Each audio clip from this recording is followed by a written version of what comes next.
औज़ुबिल्लाहि मिनश्शैतानिर्रजीम बिस्मिल्लाहिर्रहमानिर्रहीम क़ाला रसूलुल्लाहि सल्लल्लाहु अलैहि वसल्लम इक़राउल क़ुरआन फ़इन्नहु याती यौमल क़ियामति शफ़ीअन लि अस्हाबिही औ कमा क़ाल सल्लल्लाहु अलैहि वसल्लम रब्बि इश्रह लि सदरी व यस्सिर लि अमरी वहलुल उक़दतम मिन लिसानी यफ़क़हू क़ौली रब्बि यस्सिर वला तुअस्सिर व तम्मिम बिल खैर आमीन या रब्बल आलमीन।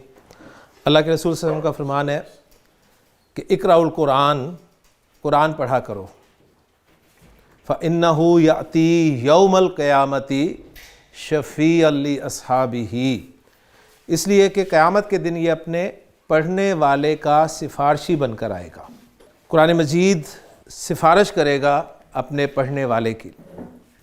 और दूसरी रिवायत से ये भी पता चलता है कि रमज़ान का रोज़ा और कुरान ये बंदे के लिए अल्लाह ताला से सिफारिश करेगा।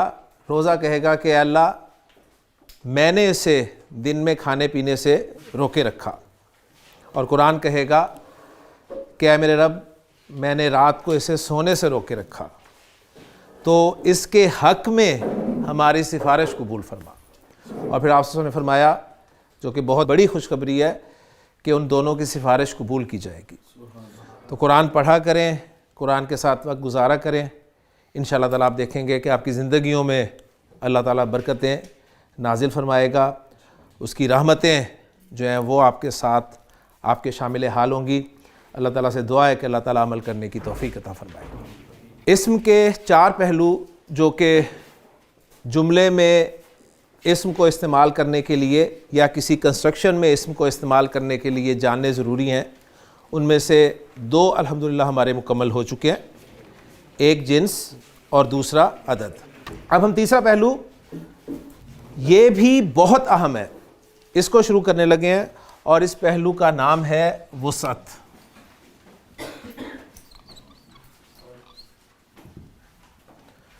और मैंने तारुफ में बता दिया था कि वुसअत के एतबार से अरबी ज़ुबान में इस्तेमाल होने वाला इस्म दो तरह का होगा, या वो नकिरा होगा या फिर मारिफा होगा, इसके अलावा कुछ नहीं होगा। यहाँ पर नकिरा को हम इनडेफिनिट नाउन इस तौर पे लेंगे और मारिफा को हम डेफिनिट नाउन के तौर पर लेंगे। वरना आमतौर पे हम नकिरा और मारिफा को प्रॉपर नाउन और कॉमन नाउन के तौर पे लेते हैं ना, लेकिन अभी आपके सामने आएगा कि प्रॉपर नाउन ये डेफिनेट नाउन की एक किस्म होगा, क्योंकि अरबी एक वसी ज़ुबान है। लिहाजा नकिरा इनडेफिनिट नाउन और मारिफा डेफिनेट नाउन। इंशाअल्लाह ताला आज के लेक्चर के बाद आप इस काबिल होंगे कि अरबी ज़ुबान का कोई भी इस्म आपके सामने रखा जाएगा तो आप ये बताएंगे कि ये नकिरा है या मारिफा है, इंशाअल्लाह ताला। उसके लिए करना आपने क्या है, करना आपने ये है कि मैं आपके सामने इस्म मारिफा की कुछ अक़साम रखूँगा, आपने उस इस्म को उन अक़साम में फ़िट करने की कोशिश करनी है। अगर तो कहीं फ़िट हो गया तो मारिफा, वरना नकिरा। सिंपल सा काम हमने करना है, जहन पे बोझ नहीं डालना आपने, लेकिन आप डालेंगे मुझे पता है, क्योंकि मैं अब जब सवाल करूँगा तो वो ज़ाहिर होगा। लेकिन अगर आप मेरी इस बात पे अमल कर लेंगे ना, जो मैंने कहा है कि जो भी इस्म आपको दूंगा वो इन अक़साम में फ़िट करने की कोशिश करें, बस ये कोशिश करें और कुछ ना सोचें। इंशाअल्लाह ताला 100% रिजल्ट निकलेंगे। अगर फिट हो गया तो मारिफा, ना फिट हुआ तो नकिरा। तो मारिफा की अक़साम में आपको बताने लगा हूं। अरबी ज़ुबान में कोई इस्म मारिफा कब कब हो सकता है, ये मारिफा की अक़साम के ज़ेल में आ जाएगा। अरबी ज़ुबान में कोई भी इस्म 7 सूरतों में मारिफा होता है, 7 सूरतों में, गोया मारिफा की 7 अक़साम है। अब उनमें से हमें इस वक्त कितनी अक़साम की ज़रूरत है वो भी आपके सामने रिजल्ट आ जाएगा। मैं मुनासिब समझूंगा तो सातों की सातों आपको बता दूंगा, और अगर मुनासिब ना समझा तो आपको उनमें से कुछ कमी करके बताऊंगा, लेकिन 5 तो डेफिनेट अक़साम बताऊंगा ही बताऊंगा आपको इंशाअल्लाह ताला। तो मारिफा की पहली किस्म बहुत सिंपल है, यह है इस्म अलम।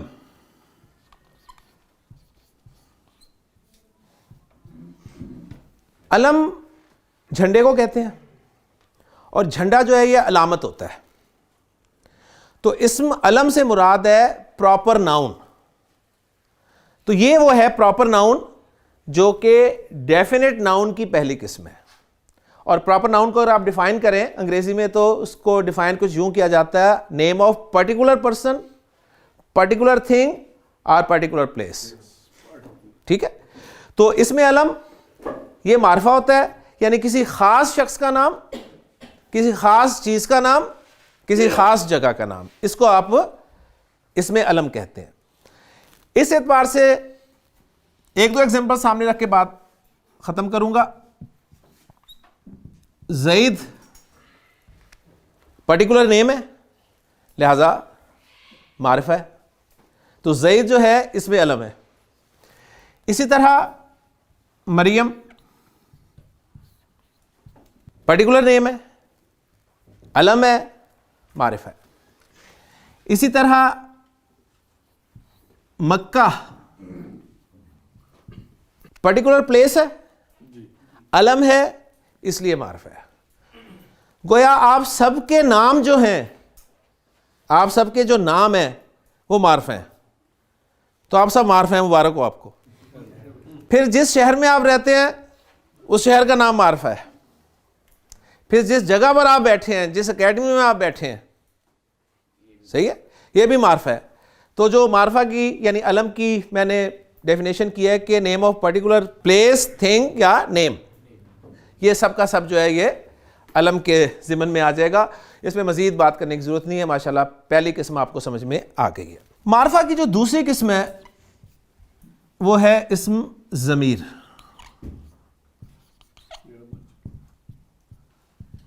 इस्म ज़मीर को हम प्रोनाउन भी कहते हैं, और प्रोनाउन के बारे में आपने पढ़ा है कि pronoun is a word which is used in place of a noun. Urdu में मैं वो का लफ्ज़ इस्तेमाल करता हूँ, चाहे मुज़क्कर हो चाहे मुअन्नस हो। वो, तू, तुम, आपका लफ्ज़ इस्तेमाल करता हूँ, चाहे मुज़क्कर हो चाहे मुअन्नस हो। मैं अपने लिए मैं का लफ्ज़ इस्तेमाल करता हूँ, मुअन्नस भी मैं ही लफ्ज़ इस्तेमाल करेगी।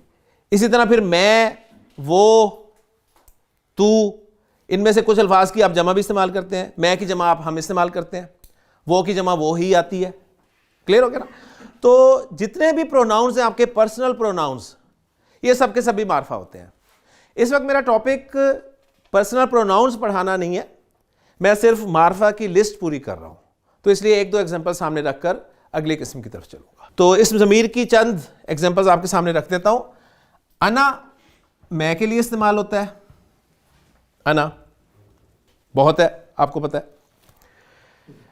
उसके बाद नहनु हम के लिए इस्तेमाल होता है।